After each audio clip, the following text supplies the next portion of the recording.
A very warm welcome to all the students of class 10 biology. Myself Shivani from St. Xavier's High School, Sidhwapar, Badalganj.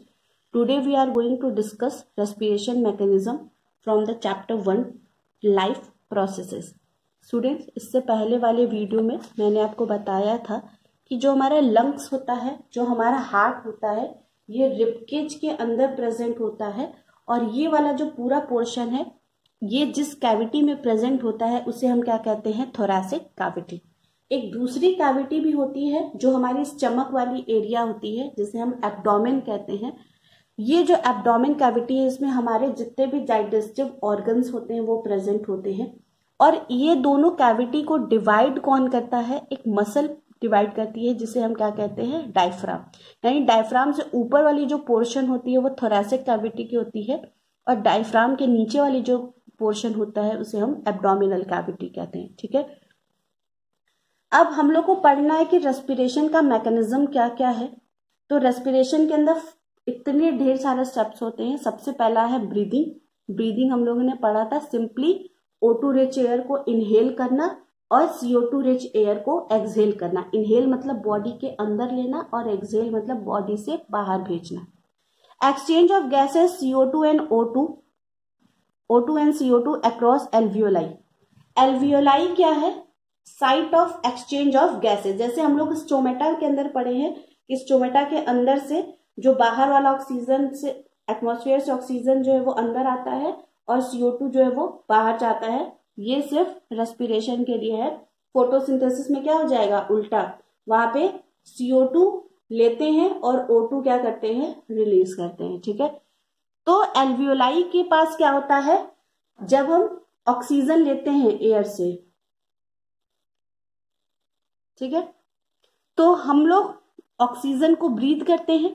Breathe करने के बाद क्या, तो वो हमारे नोज से होते हुए, हमारे नेजल कैविटी से होते हुए फार्निक्स, लैरिंक्स, फिर ट्रैकिया, फिर ब्रोंकाई, फिर प्राइमरी ब्रोंकाई, सेकेंडरी, ये सारे पाथ क्रॉस करके ये कहाँ पहुंचती है, एल्वियोलाई के पास। ठीक है, और एल्वियोलाई के पास अभी आगे हम लोग पढ़ेंगे कि ब्लड वेसल्स होते हैं और ये ब्लड वेसल्स क्या करते हैं, एल्वियोलाई वाला जो ऑक्सीजन है उसको अपने अंदर ले लेते हैं। ठीक है, और उनके पास जो CO2 होता है ब्लड कैपिलरीज के पास, वो एल्वियोलाई को दे देते हैं और एल्वियोलाई क्या करता है, वो जिस पाथ से ऑक्सीजन अंदर आया उसी सेम पाथ से CO2 को बॉडी से बाहर रिलीज कर देते हैं। Exchange of O2 and CO2 between blood and tissues. अब O2 आपने लिया, वो आपके ब्लड से होते हुए आपके बॉडी के जिस भी टिश्यूज को ऑक्सीजन की जरूरत होगी वो वहां तक पहुंचेगा और जब वो टिश्यू ऑक्सीजन का यूज कर लेगा तो उसके बदले में वो CO2 प्रोड्यूस करेगा। तो ये CO2 को भी क्या करेगा, ये वहां से ब्लड के थ्रू या प्लाज्मा के थ्रू वापस ये बॉडी से बाहर चला जाता है। Utilization of O2 by the cells and resultant release of CO2, ये भी वही हो गया। तो अब मेन टॉपिक जो है वो स्टार्ट करते हैं।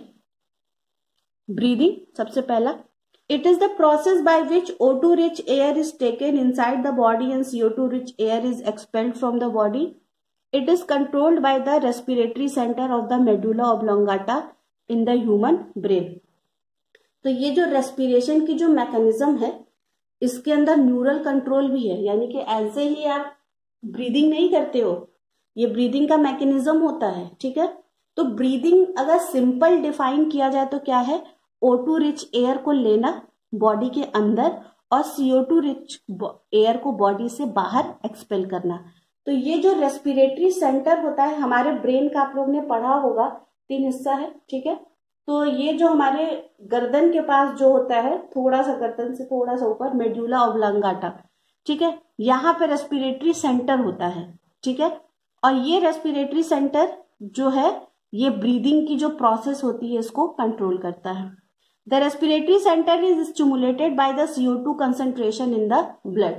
तो ये जो रेस्पिरेटरी सेंटर है मेडुला ऑब्लांगाटा में, ये CO2 की कंसंट्रेशन से अफेक्ट होता है कि ब्लड के अंदर CO2 का कंसंट्रेशन बढ़ रहा है कि घट रहा है।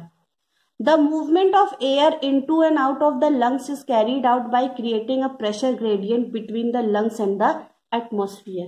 आप लोगों ने डिफ्यूजन पढ़ा होगा। डिफ्यूजन के अंदर क्या होता है कि movement of materials from the region of higher concentration to the region of lower concentration, यानी कि कोई भी चीज हायर कंसेंट्रेशन से कहाँ भागती है, लोअर कंसेंट्रेशन की तरफ।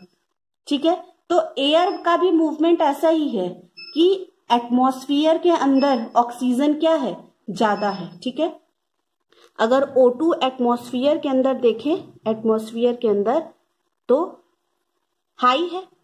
ठीक है, और लंग्स के अंदर क्या है, लंग्स के अंदर इसकी कंसेंट्रेशन लो है। ठीक है, तो जब हम लोग ब्रीदिंग करते हैं तो ब्रीदिंग करने की वजह से, ब्रीदिंग करने के समय क्या होता है, यहाँ पे कंसेंट्रेशन ग्रेडियंट तैयार होता है।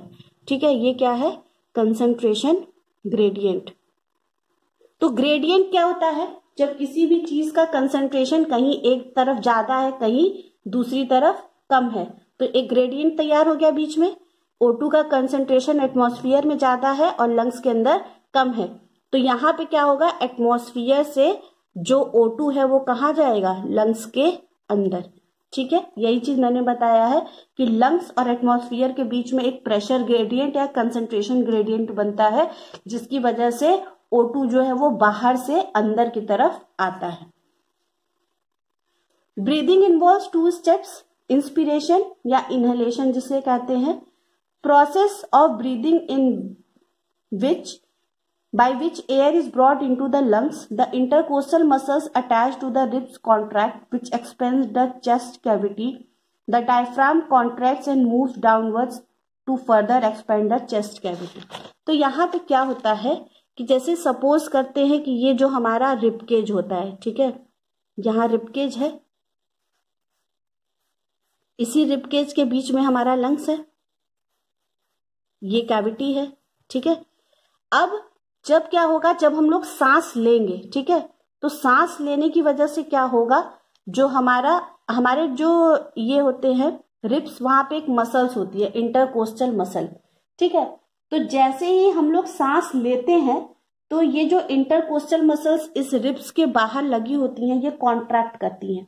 तो इनके कॉन्ट्रैक्ट की वजह से क्या होता है, जो रिब्स है ये बाहर की तरफ चला जाता है। ठीक है, इससे जो चेस्ट कैविटी है वो बड़ी हो जाती है। ये वाला डायग्राम ऐसे समझ में आएगा, यहां से ये वाला है, यानी कि ये जो हमारा रिबकेज है, रिबकेज के ऊपर इंटरकोस्टल मसल्स होता है। तो जैसे ही आप सांस लेते हो तो ये इंटरकोस्टल मसल्स क्या करते हैं, ये कॉन्ट्रैक्ट करते हैं, कॉन्ट्रैक्ट करने से ये जो कैविटी है ये बढ़ जाती है। ठीक है, the diaphragm contracts and move downwards to first cavity. तो ये जो हमारा यहाँ डायफ्राम लगा होता है नीचे की तरफ, ये भी कॉन्ट्रैक्ट करता है। तो इसके कॉन्ट्रैक्ट करने की वजह से जो चेस्ट कैविटी है वो इधर से भी चौड़ी हो जाती है और इधर से भी, यानी कि इंटरकोस्टल मसल्स ऊपर से चौड़ा करता है और डायफ्राम जो है वो नीचे से चेस्ट कैविटी को और बढ़ा देता है। तो इंटरकोस्टल मसल्स साइड से बढ़ाते हैं चेस्ट के कैविटी को और डायफ्राम जो है वो नीचे की तरफ बढ़ाता है, जिससे कि चेस्ट कैविटी ज्यादा एक्सपेंड होती है। और जो एब्डोमिनल मसल्स होते हैं, यहाँ जो एब्डोमिनल मसल होंगे वो कॉन्ट्रैक्ट कर जाते हैं, जिससे कि ज्यादा से ज्यादा जो हवा है वो हमारे लंग्स के अंदर भर जाए। ठीक है,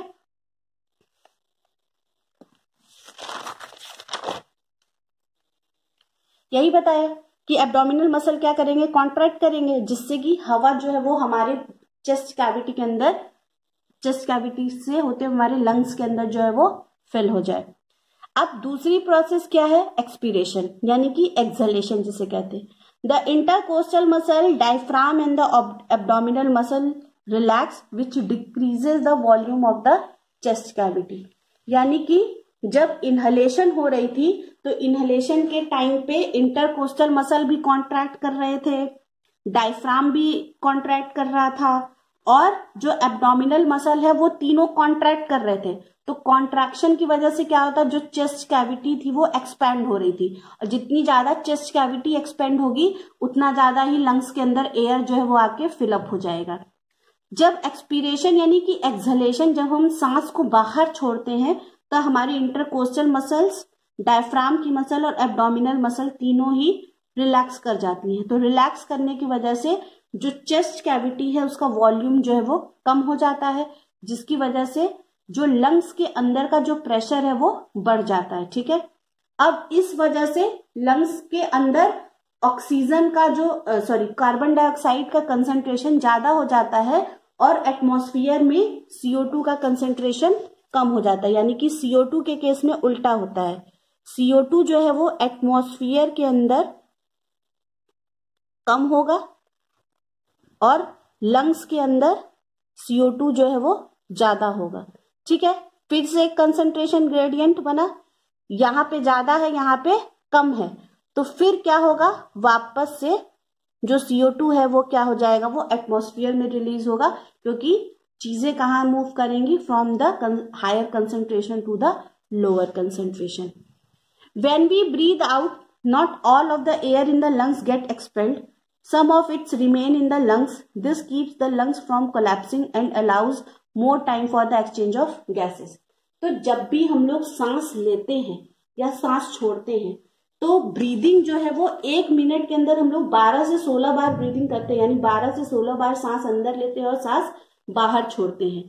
तो जब सांस अंदर लेते हैं और बाहर छोड़ते हैं तो ऐसा नहीं है कि लंग्स के अंदर जितनी सांस है, जितना ऑक्सीजन है, आप सब का सब जो है वो अंदर बाहर कर लोगे, यानी कि कुछ वॉल्यूम ऑफ ऑक्सीजन जो है वो लंग्स के अंदर बच जाती है CO2 को एक्सपेल करने के बाद भी। यानी कि जब O2 हम लोग लेते हैं तो कुछ, और O2 जब सेल्स को दे के सब वापस से CO2 हमारे लंग्स के अंदर आ जाता है वेस्ट प्रोडक्ट की तरह, तो जब हम इसको बाहर छोड़ते हैं या फिर जब हम सांस लेंगे, दोनों ही प्रोसेस में O2 जो है वो पूरा का पूरा लंग से बाहर नहीं निकल जाता है, तो कुछ अमाउंट ऑफ ऑक्सीजन जो कि सांस छोड़ने के बाद भी लंग्स के अंदर रह जाता है, उसे ही हम क्या कहते हैं, रेसिडुअल वॉल्यूम।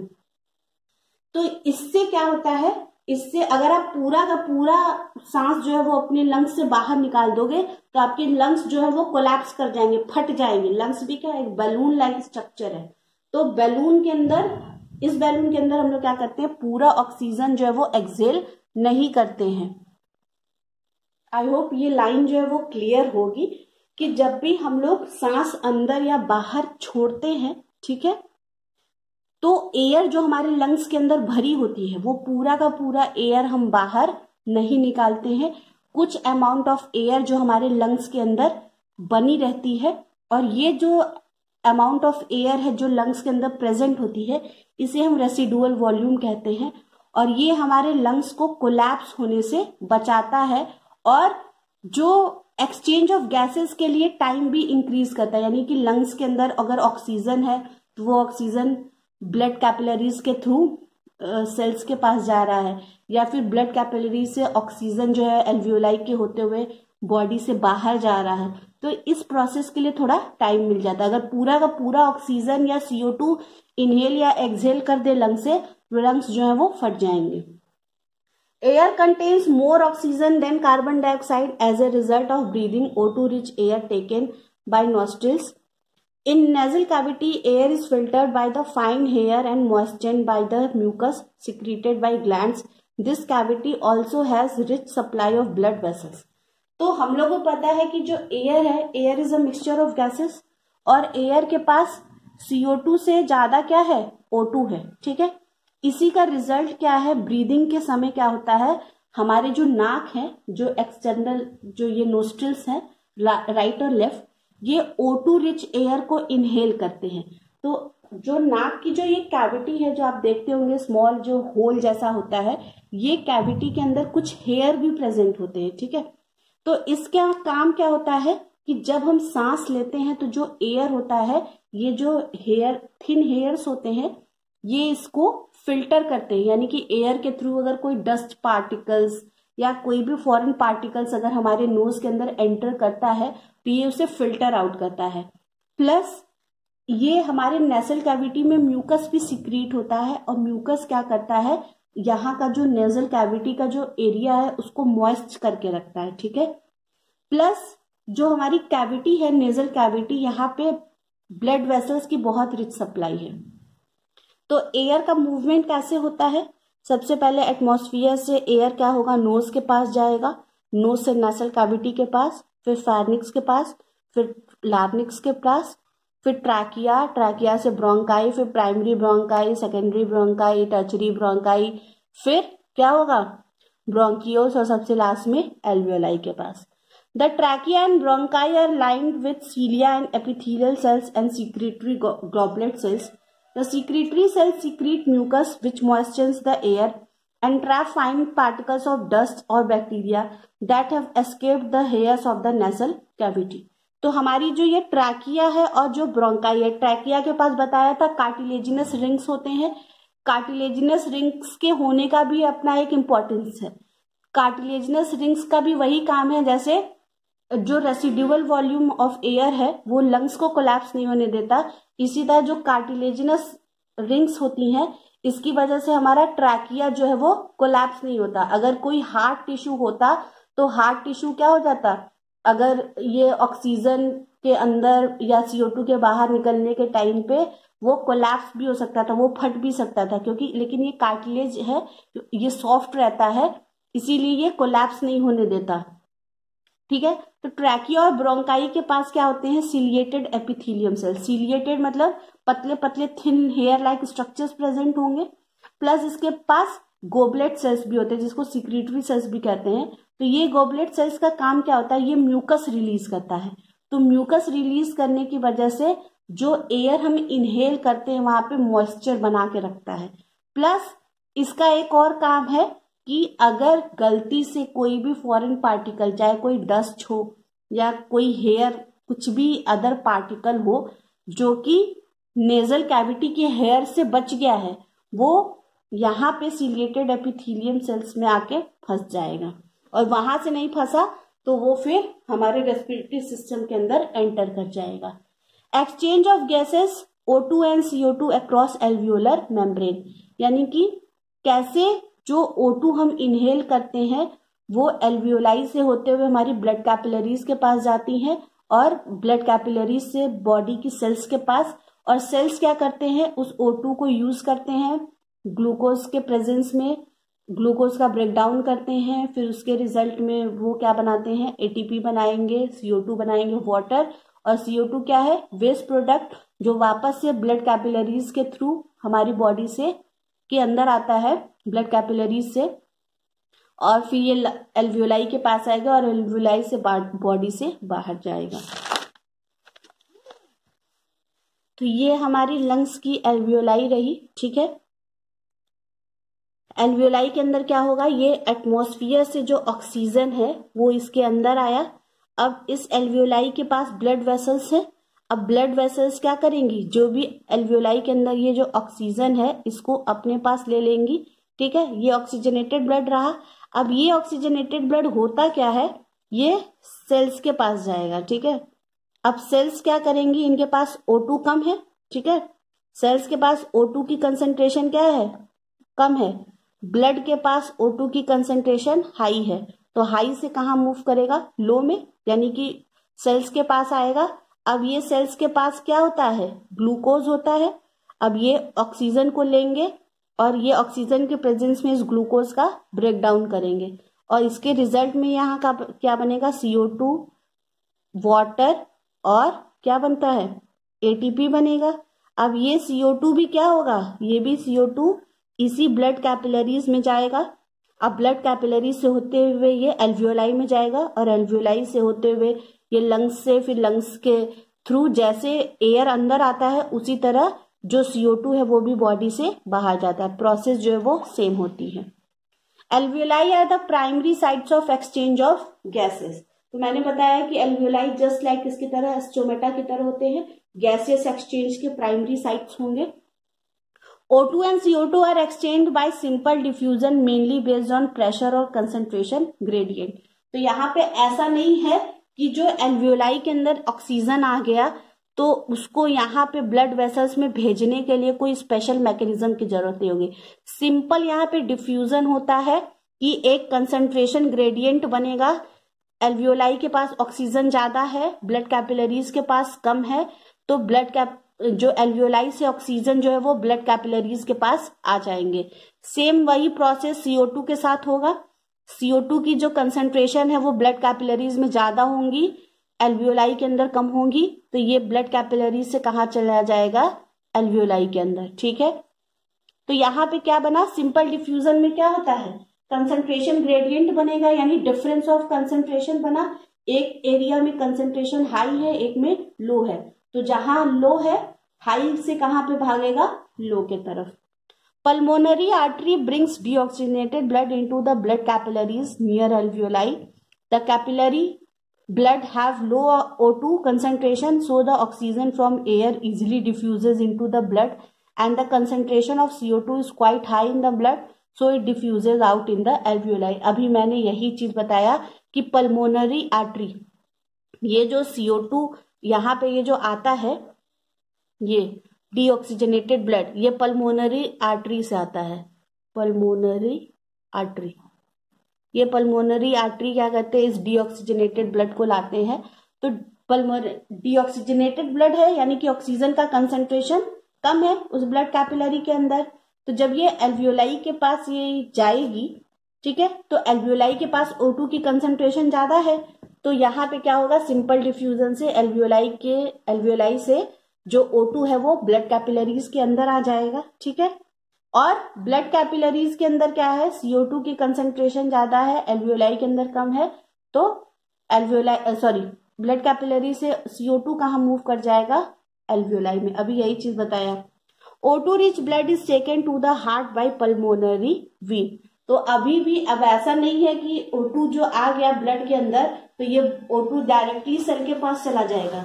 यहाँ जो मैंने बताया भी, ये सेल के पास, इसके बीच में हम लोग को पता है एक चीज और होता है कि ये जो ऑक्सीजनेटेड ब्लड है ये पहले हार्ट के पास जाएगा और हार्ट के पास से होते हुए फिर ये बॉडी के अदर सेल्स की तरफ जाता है। ठीक है, ऐसा नहीं है कि डायरेक्टली लंग से ही जो ऑक्सीजनेटेड ब्लड है वो बॉडी सेल्स के पास चला गया। अभी बीच में भी हम लोग ये ट्रांसपोर्टेशन वाला मैकेनिज्म भी पढ़ेंगे। तो O2 रिच ब्लड को हार्ट तक ले जाने का काम कौन करता है, pulmonary Wien. Transport of gases by blood, तो हम लोग को पता है कि हमारा ब्लड जो है वो एक ट्रांसपोर्ट मीडियम की तरह भी यूज होता है, यानी चाहे ऑक्सीजन की बात करिए या कार्बन डाइऑक्साइड की, दोनों ही चीजें ब्लड के थ्रू ही ट्रेवल करती हैं।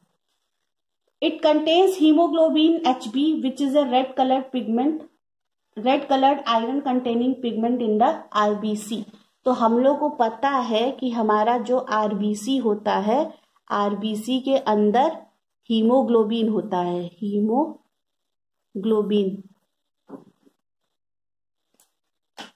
ये जो हीमोग्लोबिन होता है Hb, एक RBC के पास 4 हीमोग्लोबिन होता है,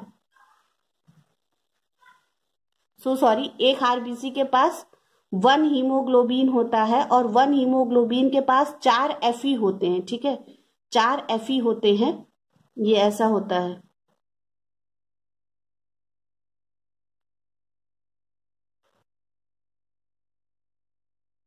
ऐसे, ठीक है, ये आयरन कंटेनिंग पिगमेंट्स होते हैं और ये आयरन कंटेनिंग पिगमेंट्स के पास ही,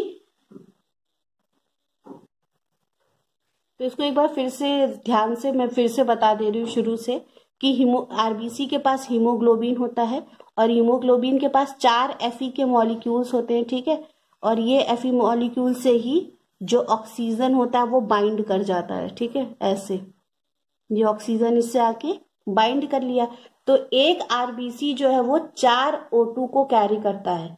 ठीक है, तो जितने भी RBC होंगे पर RBC वो 4 O2 जो है वो कैरी होता है। इसी तरह अगर आप 100% ऑक्सीजन इनहेल करते हो तो 100% में जो 97% ऑफ O2 है वो इसी तरीके से हमारे ब्लड के अंदर आता है। ठीक है, 97% ऑफ O2 हमारे ब्लड के अंदर RBC से आता है और जो बचा हुआ 3% है वो ब्लड प्लाज्मा के अंदर डिसॉल्व होके आता है। तो ये जो हमारा प्लाज्मा होता है, प्लाज्मा, तो प्लाज्मा के अंदर O2 की जो सॉल्युबिलिटी होती है, O2 सॉल्युबिलिटी, ये बहुत ही कम होती है, लेकिन CO2 की सॉल्युबिलिटी क्या है, बहुत हाई होती है। इसी वजह से जो ज्यादातर जो CO2 है वो प्लाज्मा के थ्रू ही ब्लड कैपिलरी से होते हुए एल्वियोलाई के पास जाता है। लेकिन 90% जो हमारा O2 है, 90% O2 is transported through RBC. ठीक है, यानी कि 4 Fe मॉलिक्यूल है। ये हम लोग को पता है कि ये अल्फा चेन और बीटा चेन होती है, तो वो सब तो पढ़ना नहीं है अभी।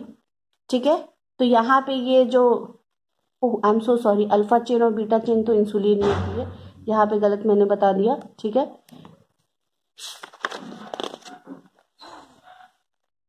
तो O2 ट्रांसपोर्ट कैसे होता है? In lungs oxygen combines with haemoglobin and about 97% of O2 is transported by RBC in the blood. अभी बताया कि लंग्स के अंदर जो है वो हीमोग्लोबिन होता है, सॉरी जो आरबीसी के अंदर हीमोग्लोबिन होता है, और ये हीमोग्लोबिन क्या करता है, ऑक्सीजन को अपने साथ कंबाइन कर लेता है।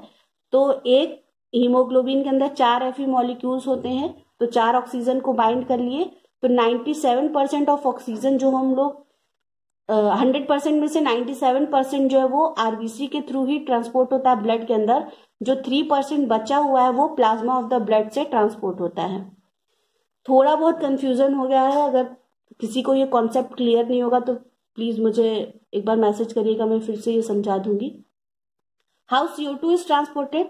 Solubility of CO2 gas in the blood plasma is higher than O2, hence most of the CO2 that diffuses into blood plasma from the tissues fluid get dissolved into the blood plasma and is transported as bicarbonate ions। ये सब class 11th का topic है जो कि हम लोग को यहाँ नहीं पढ़ना है, लेकिन फिर भी बता दे रहे हैं कि ये जो CO2 है, ये CO2 ब्लड प्लाज्मा के अंदर डिसॉल्व होता है, और ब्लड प्लाज्मा के अंदर डिसॉल्व होने के बाद ये एक आयन बनाता है, बाइकार्बोनेट आयन, ये होता है SCO3-।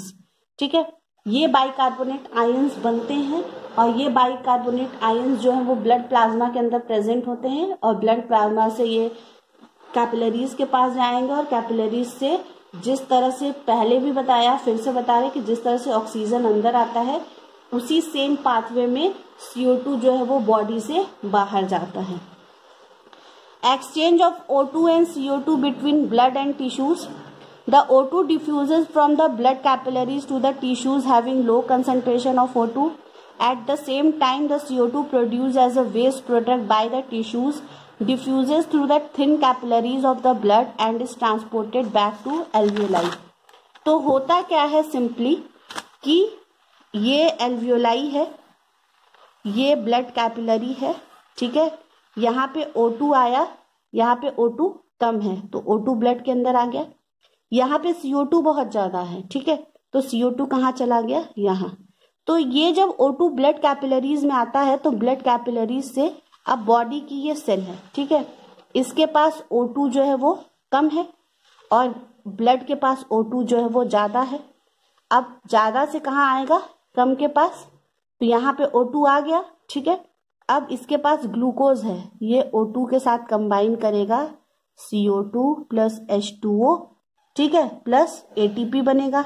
अब यहाँ पे CO2 बना, अब ये CO2 कहाँ पे आएगा, यहाँ पर, और यहाँ से ये बॉडी से बाहर चला जाएगा। तो यही exchange of O2 and CO2 between blood and tissues है कि ब्लड कैपिलरीज के पास पहले O2 कम होता है, एल्वियोलाई के पास ज्यादा होता है, तो एल्वियोलाई से ब्लड कैपिलरी के पास आ गया। अब ब्लड कैपिलरी और सेल के बीच में अगर कंपैरिजन किया जाए, तो सेल के पास O2 कम है, ब्लड कैपिलरी के पास ज्यादा है, तो अब ब्लड कैपिलरी से O2 कहाँ है, चला जाएगा सेल के पास।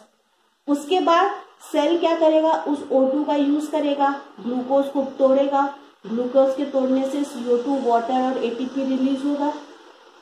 तो ये CO2 का कंसेंट्रेशन जो है वो सेल के अंदर ज्यादा है, ब्लड के अंदर कम है, तो फिर ये क्या करेगा, सेल से ब्लड के पास चला जाएगा। फिर जब ये ब्लड कैपिलरी एल्वियोलाई के पास जाएगा, तो एल्वियोलाई के पास CO2 की कंसेंट्रेशन कम है, ब्लड कैपिलरी के पास ज्यादा है, तो ये CO2 एल्वियोलाई के पास चला जाएगा। इसी तरह फिर एटमॉस्फेयर में क्या हो जाएगा, CO2 की कंसेंट्रेशन कम होगी, ब्लड हमारे बॉडी के सिस्टम के अंदर ज्यादा आ गया है CO2, तो फिर ये बॉडी से बाहर चला जाएगा, जो कि हम एक्सहेलेशन के टाइम पे करते हैं। तो utilization of O2 by the cells अभी बताया। After the gaseous exchange, O2 reaches to every cell and is used for energy production. Glucose is broken down into CO2 and H2O in the presence of oxygen and this process is called as cellular respiration. यानी कि gases exchange के बाद क्या होता है, ये जो oxygen है वो हर एक सेल तक पहुंचता है. सेल जो है वो इसको एनर्जी प्रोड्यूस करने के लिए यूज करती है. यानी कि ऑक्सीजन के प्रेजेंस में ग्लूकोज टूटता है. टूटेगा किसमें? CO2, H2O और ATP में.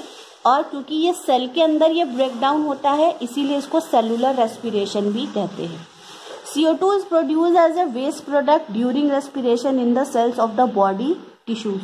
तो वेस्ट प्रोडक्ट क्या जनरेट होता है? CO2 बॉडी के अंदर, सेल्स के अंदर. This CO2 diffuses in the blood and is transported to alveoli cells and then it is diffuse out of the body. ठीक है, तो CO2 वेस्ट प्रोडक्ट है, वो ब्लड कैपिलरी से एल्वियोलाई और एल्वियोलाई से सिस्टम से बाहर. Photosynthesis utilizes CO2 and releases O2 where respiration makes use of O2 and releases CO2 which is then utilized by plants. तो फोटोसिंथेसिस में हम लोग क्या करते हैं? कार्बन डाइऑक्साइड का यूज करते हैं और वेस्ट प्रोडक्ट क्या होता है? वहां पे ऑक्सीजन होता है. जबकि रेस्पिरेशन में ऑक्सीजन काम की गैस होती है और वेस्ट प्रोडक्ट क्या होता है? CO2. और यही वेस्ट प्रोडक्ट कौन यूज करता है? वापस से प्लांट्स यूज करते हैं फोटोसिंथेसिस करने के लिए. These both are complementary to each other. O2 को इनहेल करते हैं, CO2 को एक्सहेल करते हैं. प्लांट्स क्या करते हैं? जो हमारा एक्सहेल किया हुआ CO2 है इसको यूज करते हैं और उसके बदले में O2 जो है वो रिलीज करते हैं जो कि वापस से हम लोग यूज करते हैं. ठीक है, तो इसी की वजह से नेचर के अंदर जो ऑक्सीजन और कार्बन डाइऑक्साइड का जो बैलेंस है वो मेंटेन है. बहुत ही डेलिकेट है क्योंकि क्या है, नंबर ऑफ ट्रीज जो है वो कट हो रहे हैं और हम लोग कार्बन डाइऑक्साइड वेरियस सोर्सेज से बहुत ज्यादा रिलीज कर रहे हैं. तो ये रेशियो जो है वो बहुत ज्यादा ही डिस्टर्ब हो गया है. ठीक है, in the next video we will start the topic transportation. Till then take care and bye. अगर कोई भी टॉपिक में थोड़ा सा कंफ्यूजिंग आज हो गया है बीच में, अगर प्रॉब्लम फेस आप करेंगे तो you can ask me. Thank you.